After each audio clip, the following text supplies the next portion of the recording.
Okay, so this is lecture 3, or sorry, example 3 on lecture 12, which is on slide 45 of lecture 12. So the point of this problem is we have a system with a generator which has a 10 kVA base rating, and we have two transformers. So what we're trying to show here is that we can use the per unit system to make the transformer problem of turns ratios much simpler. So what you have to do to use apply the per unit system is you need to divide your system into bases where the transformer is. So if we draw a line here separating that transformer, and we draw a line here separating that transformer, you can see now we have three, which we'll call them zones.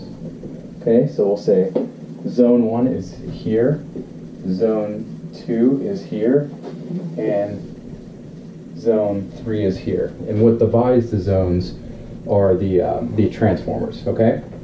Now, the thing that's important to note here is that all three zones share one common power base, right? So the power base is 10 kVA, and it's shared by all three zones. That's the only thing that's shared by the zones. The voltage base, the current base, the impedance base, the admittance base are all different for each base. So the first part of the problem here is to find out what is the base for the zone 1, what is the base values for zone 2, what is the base values for zone 3. So for zone 1, since we have a 480 volt generator here, we might as well say that the base there is equal to 480. And remember, we can call the base whatever we want, but it's always good to make it something convenient, right? So 480 is a good value because 1 per unit then tells us we have the rating of the generator. So we'll say the voltage base is 480 volts, okay? Now to get the current base,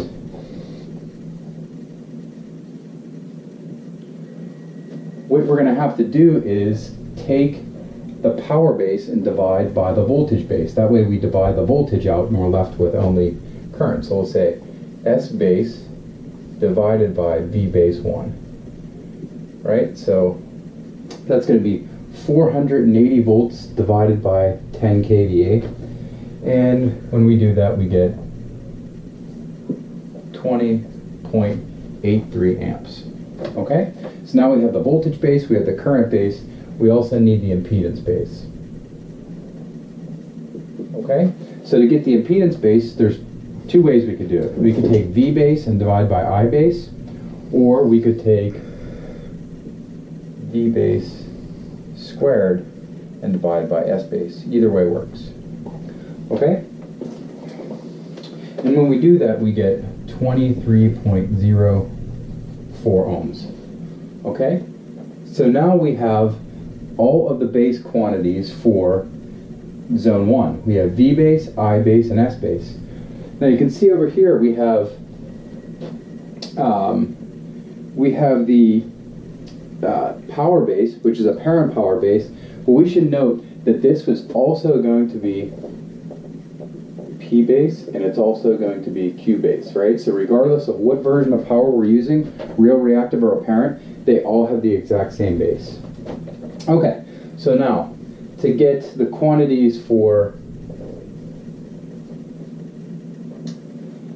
the zone 2, all we're going to do to find out what the voltage is we're going to use the turns ratio, which is 10 to 1. Okay, so 10 divided by 1, and we're going to multiply that by V base 1.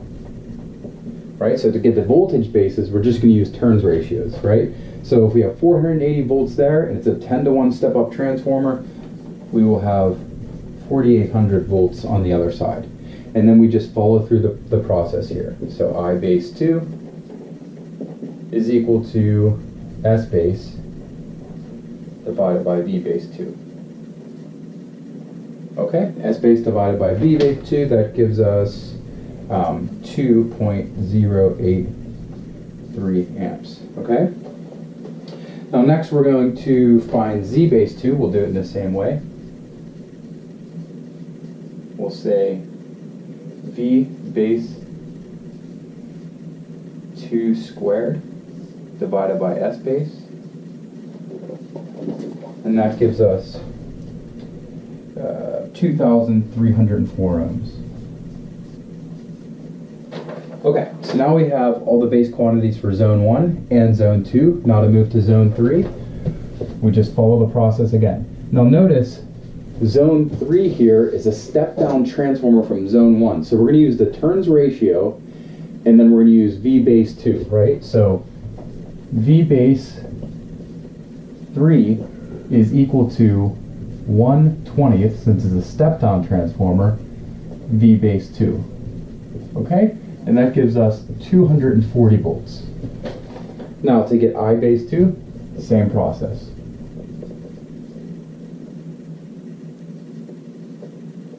S base divided by V base 2. Okay? And that gives us 41.67 amps. Okay? Now Z base, oh sorry, that should be 3 there, right? That should be 3 there, okay? Now to get Z base 3, same process, V base 3 squared divided by S base, and that gives us 5.76 ohms. Okay, so now we have all the base quantities defined for zone 1, zone 2, and zone 3. We can use those to go back and forward through the per unit system, right? So if we have per unit values, we can use the base values to find the actual values, and vice versa. So step B said, now let's find the equivalent per unit circuit, okay? So the voltage source here, so we'll say Vs per unit is going to be equal to whatever the actual value of S is, so Vs, I'll put ACT for actual, divided by Vs base, okay? Well, conveniently, that's 480 divided by 480, and that's 1 per unit, right? So that's why we picked 480. It's the most convenient. We end up with 1. That makes things simple. Now for the line impedance and the load impedance, it's not as simple, but it's still going to work itself out to be very simple. So for Z line, what we're going to do is take Z line per unit, I should say. We're going to take Z line actual, and divide it by Z line base, all right? Well, this is base 2. Should write base 1 there. So this is base 2 because you can see Z line is in the second zone, right? So we have to use base 2. So we get 20 plus J60, and we're going to divide that by the impedance base for zone 2, which is 2,304 ohms. 2304. And whenever we multiply that out, we get 0.00868 plus J 0.026, and that's per unit, right? Okay, last one, we have the load here, right? But notice the load is in zone 3, so to calculate the per unit value, we're going to have to use Z base 3 here.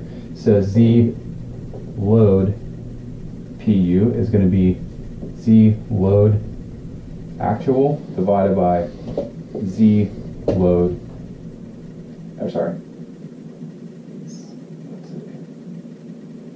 Z base 3, right? Because it's in zone 3, so that's 5.76 ohms. So all we need to worry about is the magnitude here, right? Because the phase shift will remain as it is. So we say 10, and we divide it by Z base 3, which is 5.76, and we get 1.736. We have an angle of 30 degrees, okay? And that is in per unit, okay? So now we have everything in per unit. We can draw everything, and now we just get rid of the turns ratios for all the transformers, and that's the beauty of the system here. So what we have is, we have a very simple voltage source of just 1 with a magnitude of 1 and an angle of 0. We have 0.00868 for the resistance in the line, and then we have J 0.026. for the reactance in the line, and then the load is going to be equal to 1.1736 with an angle of 30 degrees, okay?